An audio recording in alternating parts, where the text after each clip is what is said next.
Hi friends, welcome to my channel. ఇప్పుడు నేను చదివి వినిపించబోయే చందమామ కథ పేరు పటిక బెల్లం.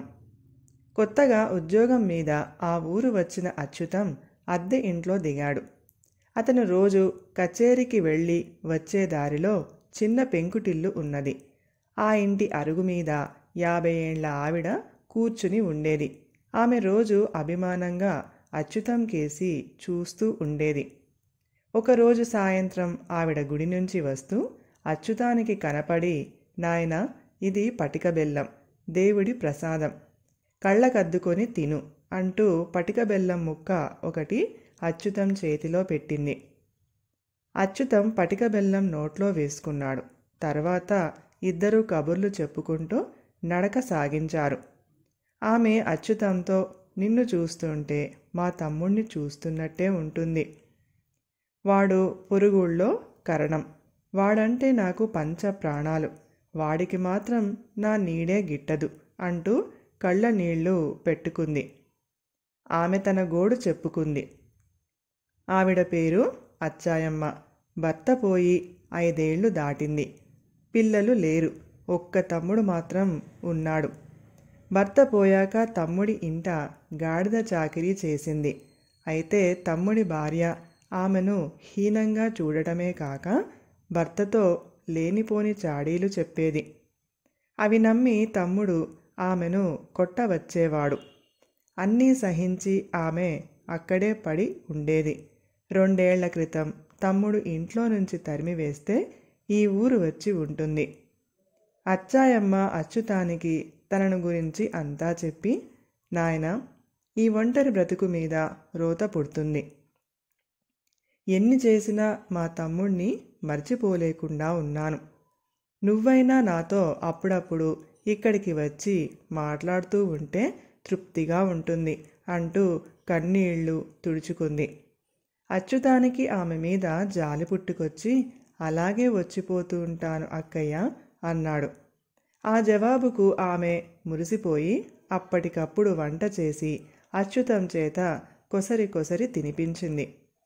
ఆ రోజు నుంచి అచ్యుతం తరచుగా ఆమె ఇంటికి వెళుతూ ఉండేవాడు. ఆమె కూడా అచ్యుతం ఇంటికి వచ్చి అతడు కచేరీకి వెళ్ళాక ఇల్లు సర్ది బట్టలు ఉతికి రాత్రి భోజనం సిద్ధం చేసి ఉంచేది. ఒకరోజు రాత్రి అచ్యుతం ఇంటి తలుపు ఎవరో దడదడ బాదారు.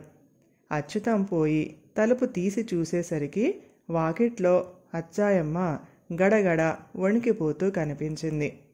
సంగతేమిటి, ఎందుకా భయం అంటూ అచ్యుతం లోపలికి దారి తీశాడు.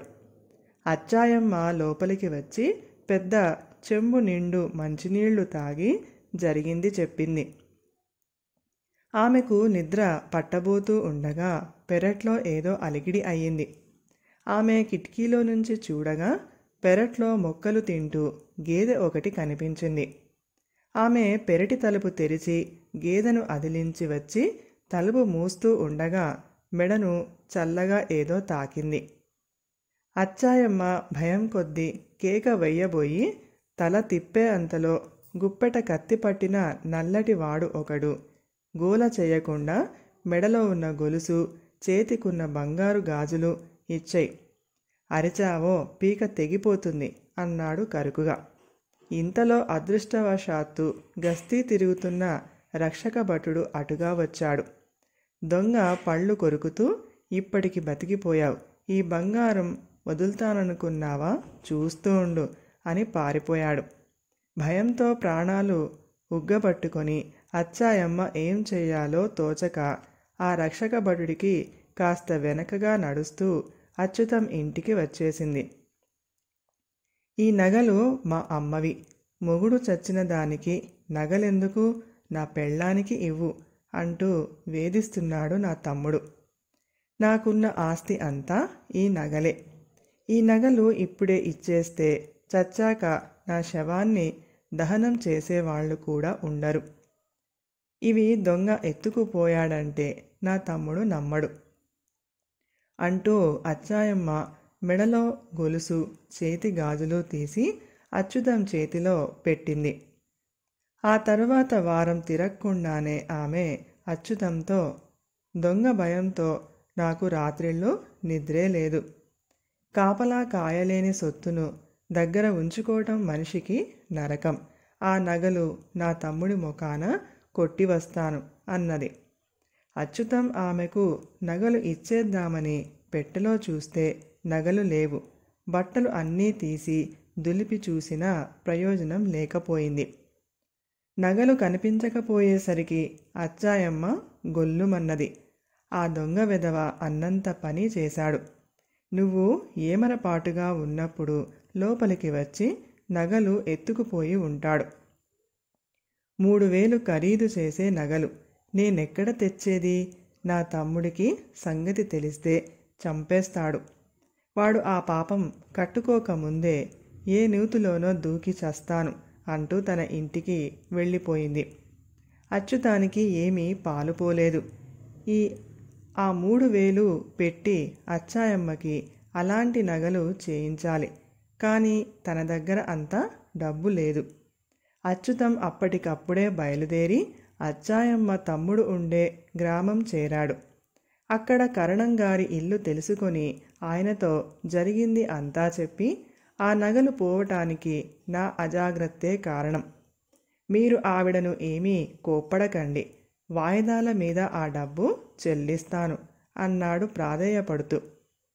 కరణం అంతా విని ఫక్కున నవ్వి, మా అక్క బుద్ధి వయసు మీరుతున్న కొద్దీ పదునెక్కుతోంది. ఆమె సంగతి నీకు ఏమాత్రం తెలిసినట్టు లేదు అని అచ్చాయమ్మ గురించి చెప్పాడు. అచ్చాయమ్మది చిన్నతనం నుంచి దొంగ బుద్ధి. భర్త పోయాక తమ్ముడి ఇంట ఉన్న 2 ఏండ్లు నానా రచ్చ చేసింది. ఇంట్లో అవి ఇవి దొంగలించేది. వాడకానికి తెచ్చిన సరుకులు రహస్యంగా అమ్ముకునేది. పిల్లలను చావబాదేది. భార్యాభర్తల మధ్య గొడవలు పెట్టించేది. సొంత అక్క కదా అని చాలా కాలం సర్దుకుపోయాడు అతను. అయితే ఆమె ఇరుగు పొరుగు ఇళ్లల్లో కూడా చిన్న చిన్న దొంగతనాలు ప్రారంభించేసరికి ఇక పరువు పోతుందని ఇంట్లో నుంచి పంపించి వేశాడు. ఆమె ఖర్చులకు నెల నెల డబ్బు పంపిస్తున్నాడు.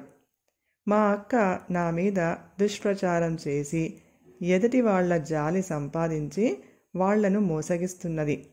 నువ్వు ఆవిడ మీద జాలిపడి ఆ 3000 ఇస్తావని ఆవిడ ఆశ.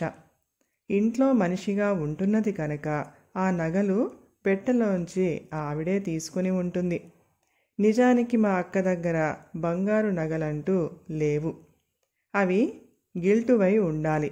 నువ్విలా చెయ్యి అంటూ అచ్చాయమ్మ తమ్ముడు అచ్యుతానికి ఏం చెయ్యాలో రహస్యంగా చెప్పాడు.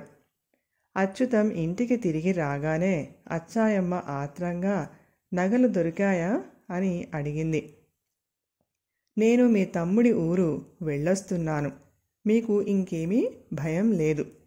నగల ఖరీదు 5000 మీ తమ్ముడు వాదించాడు. చేసేది లేక 5000 ఇచ్చి వస్తున్నాను అన్నాడు అచ్యుతం. అచ్చాయమ్మ తెల్లబోయి మారు మాట్లాడకుండా ఇంటికి వెళ్ళింది. ఆ మర్నాడు ఆమె చీకటితోనే బయలుదేరి తమ్ముడు ఉండే ఊరుకు వెళ్ళి వాకిట్లో ఆయన కనిపించగానే, ఏరా పాపిష్టే వెదవా, ఆ గిల్టు నగల ఖరీదు 5000, నాకు రావలసిన డబ్బు మధ్యలో నువ్వు గద్దలా తన్నుకుపోతావా? ఆ 5000 వెంటనే కక్కు, నేను అసలే మంచిదాన్ని కాదు అన్నది కోపంగా. వస్తూనే అక్షింతలు వేస్తున్నావా? అవును, పెద్దదానివి కనుక నీకు ఆ అర్హత ఉంది. కానీ ఒకటి, ఈ వయసులో డబ్బు కాపీనంతో మోసాలకు దిగావంటే చచ్చి దయ్యానివి అవుతావు. హాయిగా దైవచింతన చేస్తూ మా ఇంట్లోనే ఉండు అన్నాడు అచ్చాయమ్మ తమ్ముడు. ఆమె వెనకనే బండిలో వచ్చిన అచ్యుతం ఆ మాటలు అన్నీ విని అచ్చాయమ్మతో, నిన్ను అక్క అని పిలిచినందుకు సిగ్గుపడుతున్నాను. నమ్మించి ఎంత మోసం చేశావు అన్నాడు అసహ్యపడుతూ. అచ్చాయమ్మకు తల కొట్టేసినట్టయింది. అచ్చాయమ్మ తమ్ముడు కరణం అచ్యుతంతో, నువ్వు కుర్రాడివి అయినా ఈ అనుభవంతో కొంత లోకజ్ఞానం అలవర్చుకోవాలి. పటిక బెల్లం పటిక చూపులకు ఒకేలా ఉంటాయి. ఏవి ఏవో తెలుసుకోకుండా నోట పెట్టుకుంటే నోరంతా చేదవుతుంది. మనుషుల్లో కూడా అలా పటిక లాంటి వాళ్ళు, బెల్లం లాంటి వాళ్ళు ఉంటారు అన్నాడు. కథ సమాప్తం. ఈ కథ కనుక మీకు నచ్చినట్లయితే ప్లీజ్ లైక్ చేయండి, షేర్ చేయండి. మరిన్ని మంచి మంచి కథల కోసం మా ఛానల్ని సబ్స్క్రైబ్ చేసుకోండి. Thank you.